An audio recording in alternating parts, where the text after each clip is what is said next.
बाकी उधर नहीं करना है, अच्छा लगता है खाने को। ठीक दान की जरूरत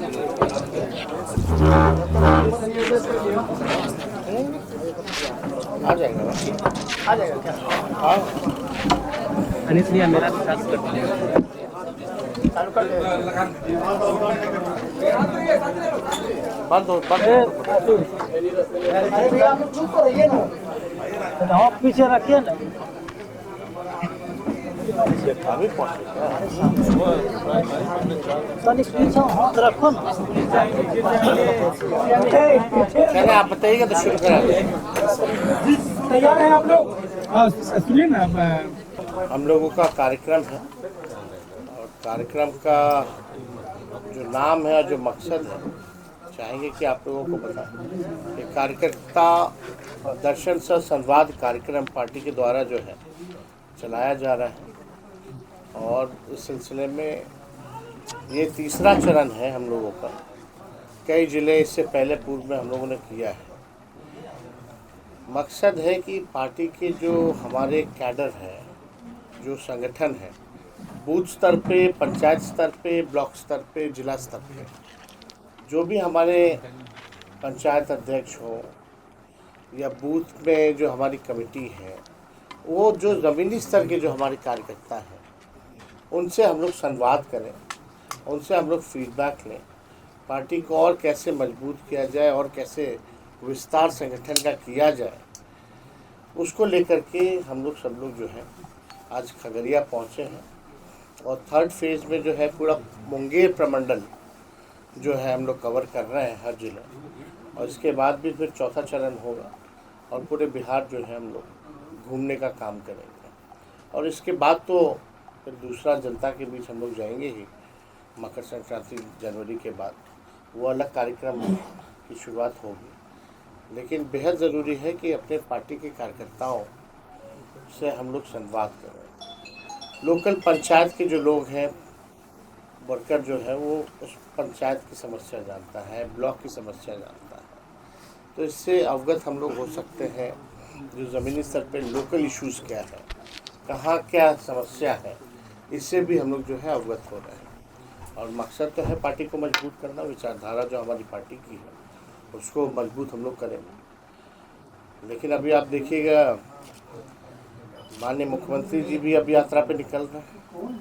हमने तो कल भी इस सवाल को उठाया था कि भाई अपने ही जनता से संवाद करने के लिए 250 करोड़ रुपए आप खर्च कर रहे हैं, तो ये पैसा जो है बिहार की जनता का पैसा है, इस पैसे का कहाँ खर्च करेंगे, ये 250 करोड़ रुपए का क्या होगा। माननीय मुख्यमंत्री जी जो जा भी रहे हैं तो हर जिले नहीं जा रहे हैं। मान लीजिए मुंगेर पहुंचे हैं तो खगड़िया और बेगूसराय के लोगों को मुंगेर में बुला लिया गया, और वो भी केवल जो है चुनिंदा लोगों को जो है बुलाया गया है। अब कौन होंगे इसमें नहीं होंगे, लेकिन 1-2 घंटे में 3 जिला के लोगों से तो मिलना संभव है और उनकी समस्याओं को जानना, निदान करना असंभव है।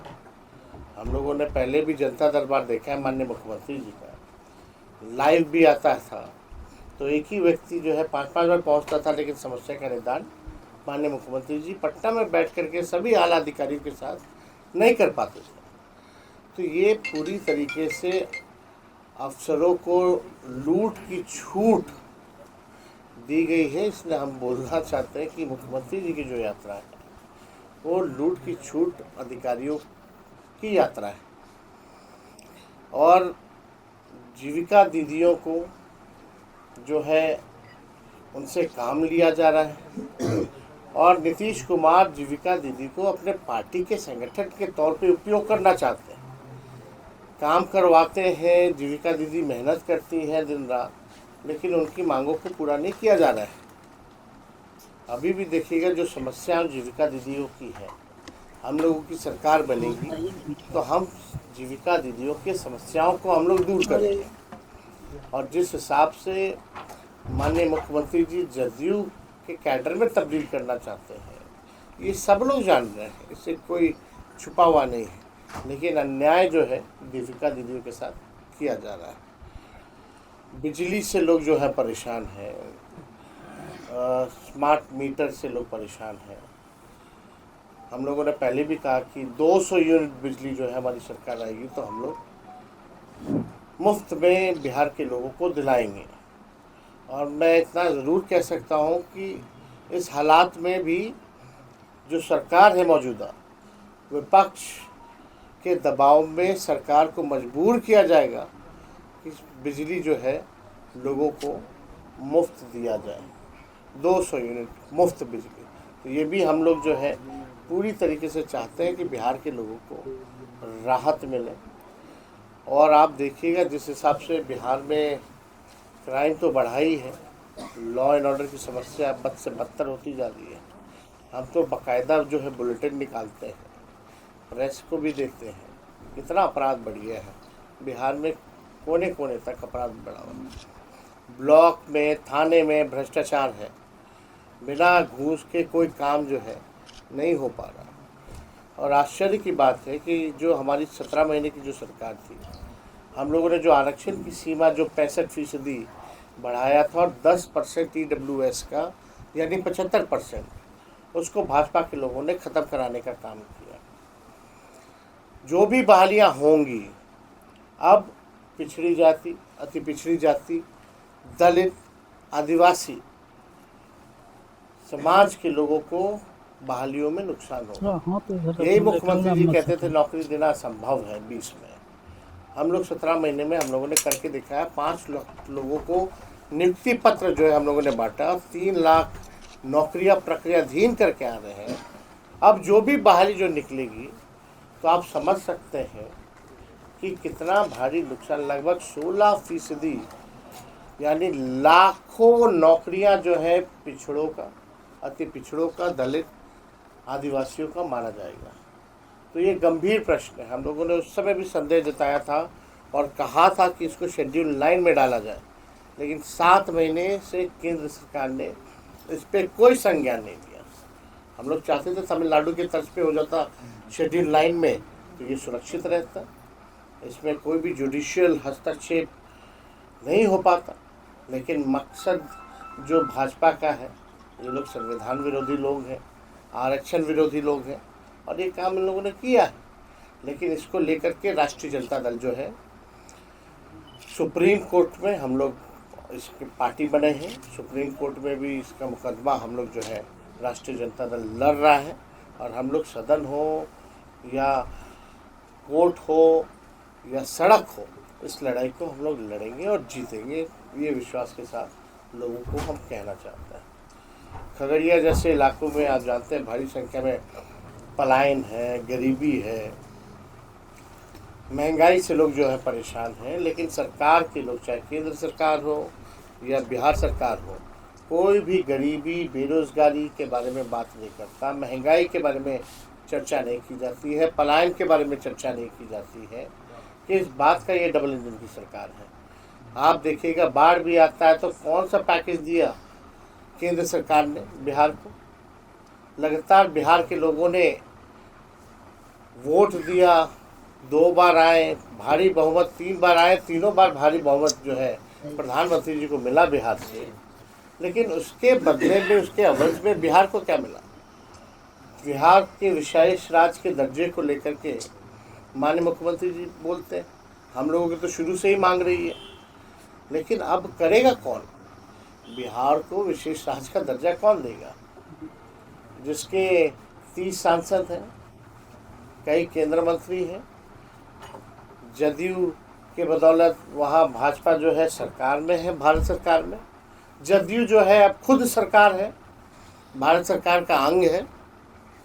कौन देगा बिहार को विशेष राज्य का दर्जा? अगर इस हालात में भी नीतीश कुमार चुप्पी साधे हुए हैं तो ये बिहार के साथ धोखा है, सौतेला व्यवहार है और पूरी तरीके से जो असली चेहरा जो एनडीए का जो है वो सबके समक्ष आ गया है। अब इस हालात में नहीं ले पाओगे विशेष राज्य का दर्जा, जहाँ केंद्र सरकार आप पे निर्भर है, तो आप कब लीजिएगा? आप तो कहते थे, आप तो यात्रा करते थे, दिल्ली जाते थे, तो क्यों नहीं आप कर रहे हैं जब आप सरकार में हैं? और आपके बदौलत सरकार चल रही है। तो इस गंभीर इश्यूज़ को लेकर के हम लोग तो जनता के बीच जाएंगे, अपनी बातों को भी रखेंगे, और जो 17 महीने में जो महागठबंधन की सरकार ने, हम लोगों ने जो काम करके दिखाया उसको भी हम लोग बताएंगे। आईटी पॉलिसी हो, टूरिज्म पॉलिसी हो, आप देखिए स्पोर्ट्स नीति हो, सारी नीतियों को हमारी सरकार ने बनाया। 5 लाख नौकरियां हम लोगों की सरकार में मिली। तालमी मरकज़ हो, विकास मित्र हो, टोला सेवक हो, ममता आशा, इनके मानदेय को दुगुना हम लोगों ने किया। 50,000 करोड़ का निवेश MOU बिहार में तब साइन हुआ जब हमारे मंत्री थे इंडस्ट्री मिनिस्टर, हम लोगों की सरकार थी। कई बहालियाँ जो है हम लोग प्रक्रियाधीन करके आए हैं। जाति आधारित गंदा हम लोगों की सरकार ने कराया। आरक्षण की सीमा हमारी सरकार ने, हम लोगों ने कराया। तो जो 17 महीने की जो उपलब्धि है, इसको भी हम लोग जो है सरकार जनता के समक्ष जो है रखेंगे। और आने वाला जो चुनाव होगा बिहार में, जैसे झारखंड हम लोग जीते हैं वैसे ही हम लोग बिहार इस बार जीतेंगे। तो और कोई सवाल होगा तो। भूमि सर्वे जो है परेशानियों का सबब बन रहा है, और जो टोपोलैंड का मसला है कैसे देखते हैं? अब परेशान तो हैं लोग। हमने तो कई बार बोला है कि लोग परेशान हैं, और इसको जो है परेशानी को देखते हुए जो है थोड़ा रिलैक्स करना चाहिए। जो भी इनकी नीति है उसको थोड़ा लोगों का जो फीडबैक आ रहा है उस हिसाब से सुधार करना चाहिए। लेकिन अभी भी आप देखिएगा लोग बहुत परेशान हैं ज़मीन सर्वे को लेकर के। इसमें हमने पहले भी हम लोगों ने पक्ष रखा है, सदन में भी रखा है। 2 सवाल है। कल राहुल गांधी संभल जा रहे थे और यूपी बॉर्डर पर उनको रोक दिया गया, जबकि वो LOP है। कितना ये उचित माना? गुंडागर्दी है भाई। यूपी पुलिस का तो क्रिमिनलाइजेशन हो गया है भाई। पुलिसिंग क्या कर रही है? तो गुंडागर्दी कर रही है। उनका एकमात्र मकसद है केवल तनाव फैलाना। पुलिस का क्या काम होता है? लोगों को सुरक्षित रखना, इंसाफ दिलाना। ये पुलिस के लोग ही गुंडा बने हुए हैं। तो उस हिसाब से कानून के साथ खिलवाड़ किया जा रहा है यूपी में, लोकतंत्र के साथ खिलवाड़ किया जा रहा है, संविधान के साथ खिलवाड़ किया जा रहा है, लोगों के अधिकार को छीना जा रहा है। अब आप देखिए, अगर घटना हुई है, अगर लीडर ऑपोजिशन वहाँ जा रहे हैं तो परेशानी किस बात की है? राहुल गांधी जी तो अकेले जाने के लिए तैयार थे यूपी पुलिस के साथ पीड़ितों से मिलने। तो ये रोका जा रहा है, ये तो साथ साथ जो है अन्याय किया जा रहा है ना। आप नहीं चाहते हैं कि सारे बिंदुओं पर जो है सरकार की जो कमियां हैं, सरकार ने जो नाइंसाफ़ी की है, उसका उजागर हो सके। उपचुनाव में जो रिजल्ट आया वो, अरे हर बार उपचुनाव होता है। आप लोग जो उपचुनाव में होता है वो थोड़ी उपचुनाव में होता है। क्या मानते हैं? कई बार का उपचुनाव का रिजल्ट आप देख लीजिए। कई बार हम लोग जीते उपचुनाव, लेकिन विधानसभा नहीं जीत पाए। सर, बांग्लादेश में हिंदू हमला हुआ। पिछले बार तो हम लोग तो 20 में सरकार तो बना ही लिए थे लगभग, लेकिन तो बेईमानी कर लिया गया। लेकिन केवल 12,000 का दोनों गठबंधन में डिफरेंस रहा था। परबत्ता में बेईमानी हुई थी। अब ऐसे किसी से छुपा थोड़ी है। तो ऐसे कई, अगले दिन अखबार में आप ही लोगों ने छापा था कौन जीता है परबत्ता से। सर, बांग्लादेश में हिंदू हमला हो रहा है। क्या कहें? बांग्लादेश में हिंदू हमला हो रहा है। लगातार हमला हो रहा है। हमको तो इसकी कोई जानकारी नहीं है।